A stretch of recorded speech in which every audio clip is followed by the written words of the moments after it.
Hello guys and welcome back to Shika Classes. In this video we are going to understand a story Games at Twilight written by Anita Desai.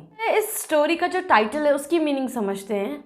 Twilight एक word है जिसका मतलब होता है सांझ, कि जब सन सेट कर चुका है, सूरज डूब चुका है बट अभी तक कंप्लीटली अंधेरा नहीं हुआ है। पहले का ज़माना था जब शाम हो जाती थी, गर्मियों के टाइम खास करके, तो घर के सभी लोग बाहर गार्डन में बैठते थे और बच्चे खेलने निकल जाते थे। तो अक्सर उस वक्त कुछ कॉमन गेम्स में एक गेम था हाइड एंड सीक, छुपन छुपाई। अनीता देसाई एक्चुअली एक इंडियन राइटर हैं जो इंग्लिश लैंग्वेज में लिखती हैं। फर्स्ट ऑफ ऑल ये स्टोरी मैं आपको पूरा अच्छे से सुना देती हूँ, उसके बाद जो इसके थीम्स हैं वो सब हम डिस्कस कर लेंगे। हाइड एंड सीक गेम का चोर, जिसे कि इंग्लिश में हम सीकर कहते हैं या डेनर कहते हैं या सिर्फ इट कहते हैं, वो अपने डेन में रहता है और 100 तक काउंट करता है। तब तक सभी बच्चों को छुप जाना है और जब वो खोजने निकलता है बाकी के जो प्लेयर्स हैं उनको, तब तक अगर उसकी आंखों से बच करके कोई दूसरा प्लेयर जाके उसके डेन को टच करके चिल्ला देता है, जो पहले सीकर था वही फिर से जाकर के सीकर बने। और अगर वो सीकर सभी और प्लेयर्स को पकड़ लेता है, देख लेता है और कोई भी प्लेयर उस डेन तक नहीं पहुंच पाता, तो वैसे केस में जो बच्चा पहले पकड़ाएगा वही सीकर बनेगा। तो स्टोरी कुछ इस तरह से स्टार्ट होती है कि अभी भी बाहर में काफ़ी गर्म है। हालांकि जो बच्चे घरों में हैं वो तैयार हो चुके हैं, उन्होंने अपने हेयर कॉम्ब कर लिया है, चाय पी लिया है उन्होंने शाम का, और अब वो बाहर जाकर खेलना चाहते हैं क्योंकि दिन भर उस गर्मी में वो अंदर बंद हैं और खिड़कियों के पर्दे हों, दरवाज़ों के पर्दे, वो सब खींचे हुए हैं जिससे कि वो बाहर के वर्ल्ड को नहीं देख पा रहे हैं। पर उस बंद में बच्चों को कैसा फील हो रहा है, एज इफ वो चौक कर जाएंगे, अब वो सांस नहीं ले पा रहे हैं और वो बस बाहर जाकर के खेलना चाहते हैं, खुली हवा में सांस लेना चाहते हैं। माँ से कह रहे प्लीज़ माँ हमें बाहर जाने दीजिए, हमें खेलने दीजिए, हम प्रॉमिस करते हैं कि वैरेंडा और पोर्च के बाहर हम नहीं निकलेंगे। और उनकी माँ बोलती हैं कि नहीं, अगर मैंने तुम्हें बाहर जाने दिया तो तुम फिर बाहर गार्डन में निकल जाओगे, तुम शेड के अंदर नहीं रहोगे। इन बच्चों की जिद से तंग आकर के उनकी माँ मेन गेट का बोल्ट खोल देती हैं, दरवाज़ा खोल देती हैं और बच्चे इस तरह घर से बाहर निकलते हैं जैसे बहुत पका हुआ पॉड हो और वो फटे और बीज उसके अंदर से पूरा स्प्रेड कर जाए पूरे फोर्स के साथ।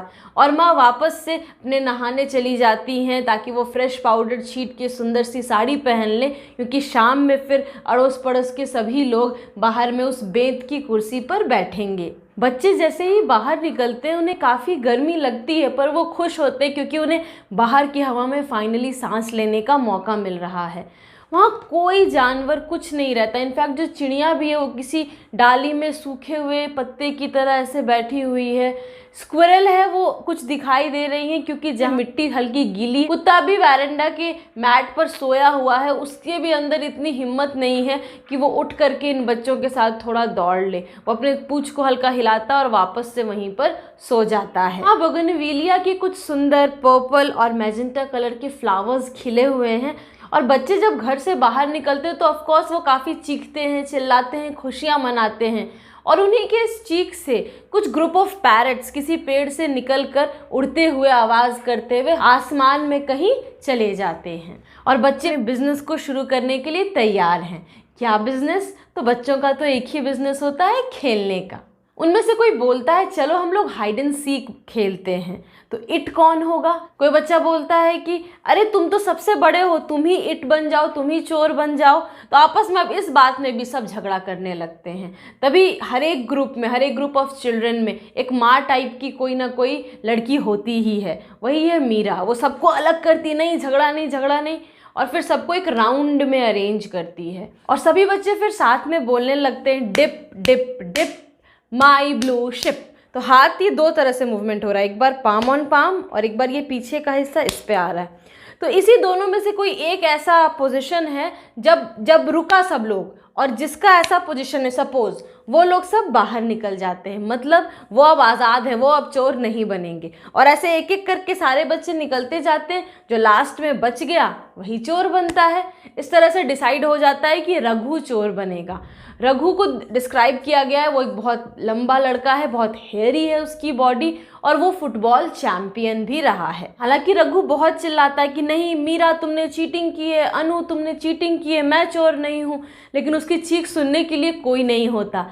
तुरंत ही सारे बच्चे उस वैरेंडा से भागकर अपने अपने छुपने की जगह पर निकल जाते हैं। बस बच्चों की दौड़ने की आवाज़ आ रही है, कोई श्रब के पीछे छुप रहा है, कोई बगनविलिया के शेड के नीचे जा रहा है। गार्डन पूरी तरह से खाली हो गया। अब तो स्क्विरल भी जो वहाँ थी वो भी इन लोगों के दौड़ने की वजह से कहीं भाग गई है। लेकिन अचानक से कहीं से एक छोटा सा बच्चा, इन्हीं लोग के ग्रुप का वो भी हिस्सा है, पर वो बहुत छोटा है, मनु नाम है उसका, वो गार्डन में कहीं से आ जाता है। और वो जब सुन रहा है कि रघु गिन रहा है 85, 89, 90, बस 100 होगा और रघु सबको खोजने के लिए निकल जाएगा। तो वो गार्डन में से फंसा हुआ है, वो समझ नहीं पा रहा है कि मैं नॉर्थ जाऊं या साउथ जाऊं, मैं किधर जाकर छुपूं। और जैसे ही रघु का 100 काउंटिंग पूरा होता है वो पीछे मुड़ता है और वो देखता है वो वाइट शॉर्ट्स, रेड सैंडल, समझ जाता है मनु है। मनु को वो पकड़ लेता है। मनु चिल्लाता है कि नहीं नहीं नहीं, मैं चोर नहीं बनूंगा, आई वोंट बी इट, क्योंकि जो पहले पकड़ाता है वही चोर बनता है। तो मनु पूरा चिल्ला रहा होता है, वो उसको एक तरह से धकेलता है और रघु बाकी लोगों को खोजने के लिए निकल जाता है। स्टोरी का मेन कैरेक्टर है रवि, वही है प्रोटागोनिस्ट। रवि जैसे ही रघु के सीटी बजाने की आवाज़ सुनता है वो घबरा जाता है, क्योंकि वो एक उल्टे हुए फ्लावर पॉट में बैठा हुआ होता है और फ्लावर पॉट का साइज़ एग्जैक्टली वो जो बैठ गया है तो उसके साइज़ के बराबर है। तो अगर रघु आके उसके बगल से गुजरे तो वो दिख जाएगा। फिर वो सोचता है कि मैं गैरेज में छुप जाता हूँ और वो उसकी चाबी लेने स्टाफ्स के रूम में जाता है, जहाँ पे ड्राइवर सोया हुआ है, नीचे चाबी टंगी हुई है काटी पे। तो वो चाहता है उसे निकालना, लेकिन वो इतना ऊंचा टंगा हुआ रहता है कि वो वहाँ तक पहुँच नहीं पाता और उसे भरोसा है कि आने वाले कुछ सालों तक भी वो इतना लंबा नहीं होगा कि वो चाबी निकाल सके। गैरेज की ठीक बगल में एक छोटा सा कमरा और भी रहता है और उस कमरे में एक बड़ा सा ग्रीन डोर रहता है। वो कमरा भी लॉक्ड रहता है, सिर्फ साल में एक बार ही खुलता है, जब घर के जितने भी पुराने फर्नीचर हैं, लीकिंग बकेट्स हैं, टब्स हैं, वो सब उसमें डाल दिया जाता है। उस वक्त वहाँ पे पूरा वो केमिकल छीटा जाता है जिससे कि मकड़े, मच्छर, ये सभी चीज़ें मर जाएं और फिर वो उसे तरह बंद कर दिया जाता है। लेकिन उस कमरे के दरवाजे और दीवार के बीच में इतना गैप रहता है कि सांप, कुछ कीड़े मकोड़े, चूहे, बिल्ली, ये सब घुस जाएं और रवि के जैसा एक छोटा पतला दुबला बच्चा भी उसमें से घुस सकता है। रघु के सीटी की आवाज़, विस्लिंग की आवाज़ तेज़ होती जा रही है। वो घबरा जाता है और जल्दी से उस कमरे में स्लिप कर जाता है और वो अंधेरा, इतना वो डर जाता है। हालांकि वो एक बार लिनन कबर्ड में बंद हो चुका रहता, मीन्स कपड़े को रखने की जो अलमीरा होती है उसमें वो बंद हो चुका होता है आधे घंटे के लिए। लेकिन वो उसकी फेमिलियर एक जगह थी जहाँ पे अच्छी खुशबू थी, उसके कपड़ों में जो स्टार्च होता है उसकी खुशबू थी, लॉन्ड्री की खुशबू थी, और सबसे बड़ी बात वो उसकी मदर का प्रेजेंस उसे वहाँ फील कराता था। पर यहाँ पे इस कमरे में सिर्फ चूहे, स्पाइडर के जाल हैं चारों तरफ और उसे बहुत घबराहट होने लगती है। वो चुपचाप ऐसे करके एकदम मोड़ करके वहाँ बैठ जाता है। अचानक से उसे लगता है ऐसे सांप के जो चलने की एक आवाज़ आती है, रेंगने की, वो आवाज़ आ रही है और वो बहुत घबरा जाता है, स्थिर हो जाता है। तभी उसे रियलाइज़ होता है कि वहीं पे बगल से रघु क्रॉस कर रहा है और वो अपने डंडे से जो वॉल्स को और ग्रासेस को छूता हुआ निकल रहा है। इस वजह से वो सांप की तरह की क्रॉलिंग साउंड आ रही है। उसे बहुत रिलीव्ड फील होता है। तभी उसे अपने गर्दन के पीछे में कुछ गुदगुदी सी महसूस होती है। तो वह ऐसे देखता है और वहाँ पे एक स्पाइडर रहता है। उस स्पाइडर को वो कुचल देता है, मार देता है। और तब वो बहुत फिर घबराया हुआ रहता है। तो वो पीछे से देखता है, क्योंकि अब काफ़ी टाइम हो गया है अंदर आए हुए, तो उसे उस जगह पर अब कुछ कुछ दिखाई देना शुरू हो गया है। तो वो देखता है कि वहाँ पर एक उसका पुराना सा टब पड़ा हुआ है। उस टब के किनारे पे जाकर के चुपचाप ऐसे अपने पैरों को मोड़ करके बैठ जाता है। रवि ये भी सोचता है कि पता नहीं कितने तरह के यहाँ पे इंसेक्ट्स, एनिमल्स, जीव जंतु होंगे जो इसे देख रहे होंगे कि आखिर ये हमारी दुनिया में ये कौन सा स्ट्रेंजर घुस आया। लेकिन इन सभी बातों के बीच भी वो बाहर निकलकर पकड़ाना नहीं चाहता। वो फिर से सोचता है कि क्या यहाँ आकर जो मैं घुस गया इस अंधेरे में, क्या मैंने सही किया, इससे तो अच्छा होता कि मैं बाहर निकल जाता, पकड़ा जाता, पर कम से कम रोशनी में तो रहता, अपने कज़न्स के साथ, अपने ब्रदर्स एंड सिस्टर्स के साथ तो रहता। और वैसे भी थोड़ी ही देर बाद हमारे पेरेंट्स भी बाहर आ जाएंगे होंगे और बच्चों को खेलता हुआ, मलबेरीज खाता हुआ, जामुन खाता हुआ देखते होंगे। सोचता है कि किस तरह से अब शाम हो रही है और गार्डनर गार्डन में पानी डालने के लिए हॉर्स पाइप को कनेक्ट करेगा नल में, और हम लोग उससे छीन करके खूब मस्ती करेंगे और तब तक उसकी पाइप नहीं देंगे जब तक वो हमें धमकी ना दे कि मैं तुम्हारे पेरेंट्स को जाके कंप्लेन कर दूंगा। ये सब सोचते हुए रवि को एक लालच होता है कि जाने दो, पकड़ा गए तो पकड़ा गए, पर बाहर निकल के चैन की सांस तो लेंगे, रोशनी में तो रहेंगे, जामुन और मलबेरीज तो खाएंगे, जामुन खा करके अपने जीभ और ओंठ को काला करेंगे, मज़ा आएगा इसमें। और ये सोचते हुए वो बाथटब में ऐसे बैठा हुआ है, हल्का उठता है, तभी एक लड़की की चिल्लाने की आवाज़ आती कि रघु ने उसे भी पकड़ लिया। अब रवि इमेजिनेशन में चला जाता है, फैंटेसी में चला जाता है। वो उस हार्ड से बाथटब के कॉर्नर पे बैठा हुआ है और वो सोचता है कि अगर सब लोग पकड़ा जाएं और मैं ही नहीं पकड़ाया तो तब तो मैं जीत जाऊंगा, मैं उस रघु को हरा दूंगा, मैं विनर बनूंगा। और ऐसा सोचकर वो अपने घुटनों को ज़ोर से पकड़ लेता है और खुशी से, मतलब इमेजिनेशन में जो वो जीत रहा होता है उसी की खुशी से उसके चेहरे पर एक बड़ी सी स्माइल आ जाती है। शाम होने लगी थी, ट्वाइलाइट का वक्त हो रहा था, बाहर काफ़ी अंधेरा जैसा अब हो रहा था। इसे और भी डर लगता है, कहीं ऐसा तो नहीं कि सब लोग मुझे भूल गए। रवि जहाँ छिपा था, जिस क्रैक के थ्रू वो घुसा था, उस क्रैक से उसे वो लॉन दिखाई नहीं दे रहा था। बच्चों की चिल्लाने की आवाज़ भी अब सुनाई नहीं दे रही थी। हाँ, बच्चों के गाने की, हंसने की, खेलने की थोड़ी बहुत आवाज़ आ रही थी। फिर इसके दिमाग में आता, अरे मैं इतना देर यहाँ क्यों बैठा रहा, अगर मैं जाता उससे पहले और डेन को जाकर के पहले ही छू दिया होता तो वैसे भी मैं विनर होता। ये जीत के ख्वाबों की वजह से मैंने दूसरा एस्पेक्ट तो देखा ही नहीं और यहाँ पर इतने देर से मैं पड़ा हुआ हूँ। और ये सब सोचते हुए वो उस क्रैक से जल्दी से निकलना चाहता था कि वो अपने घुटनों के बल गिर गया। उससे किसी तरह दौड़ते हुए, लगड़ाते हुए वैरेंडा पर जाता है और उस वाइट वॉल को छू देता है जहाँ पर ये लोग अपना डेन बनाए हुए थे, और ज़ोर से चिल्लाता है, ये मैंने छू दिया, यहाँ पर डेन को छू दिया, मैं विनर हूँ।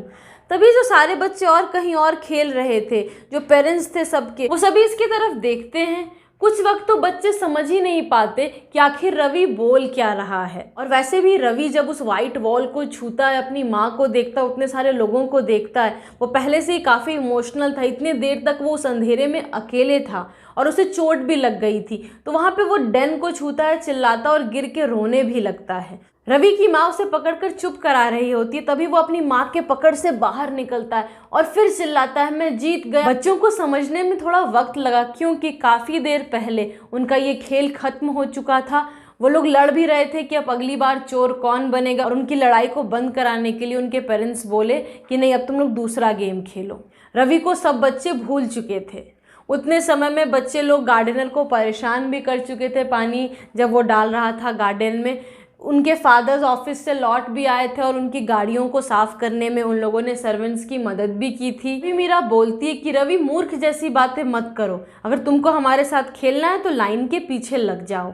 आप लोगों ने भी इस तरह की गेम खेले होंगे जिसमें दोनों हाथ ऐसे करके दो लोग ऐसे खड़े होते हैं और बीच से बाकी सारे बच्चों का एक लाइन गुजरता होता है। उस वक्त बहुत सारे लोग अलग अलग कुछ लाइन्स बोलते हैं। इसमें जो लाइन का जिक्र हुआ है, that is, the grass is green, the rose is red, remember me when I am dead dead dead dead. और ऐसे वक्त वो जो दो लोग ऐसे हाथ किए हुए हैं, वो दोनों लोग जिस पर ऐसे पकड़ देते हैं वो आदमी आउट हो जाता है। और रवि तो यहाँ पर जीत की घोषणा करने आया था। उसने तो ये इस डेड वाले, फ्यूनरल वाले गेम में वो क्यों खेलेगा, नहीं, उसे ये सब नहीं करना था।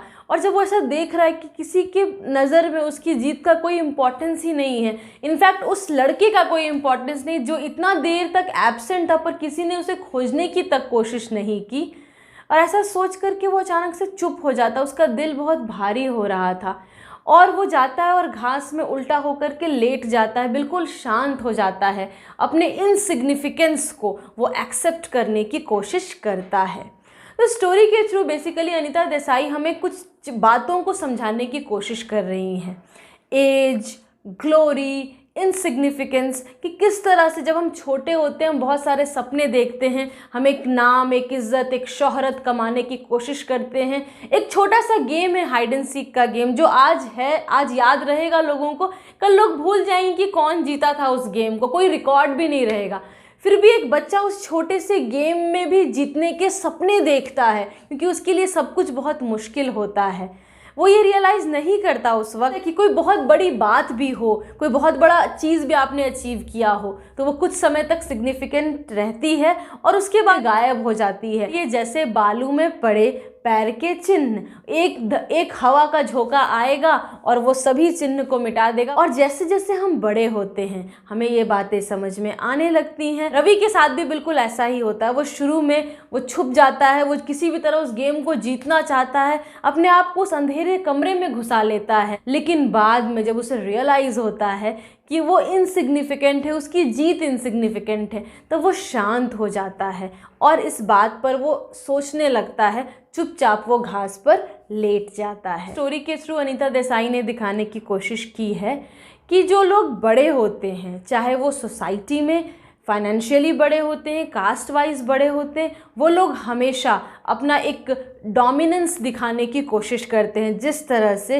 इस गेम में रघु, मीरा, ये सब अपना डोमिनेंस दिखाने की कोशिश करते हैं। और जो लोग छोटे होते हैं, जिस तरह से इस गेम में मनु है, रवि है, जो बच्चे हैं, और अगर आप एक ब्रॉडर पर्सपेक्टिव में देखो तो सोसाइटी में जो फाइनेंशियली वीकर सेक्शंस होते हैं या फिर जो सोशल कास्ट में लोअर कास्ट को बिलोंग करते हैं, ये लोग हमेशा से कुचले जाते हैं, सप्रेस होते हैं।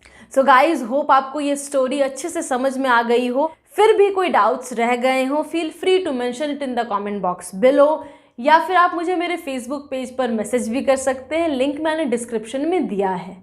See you in the next video with a new topic. Till then, keep smiling, have wonderful days, and if you like the video, hit the like button, share this video with your friends, और अगर आपने subscribe नहीं किया तो subscribe कीजिए और बगल के बेल आइकन को प्रेस कीजिए, ताकि जैसे ही मैं नया वीडियो डालूँ आपको नोटिफिकेशन मिल जाए। Thanks a lot.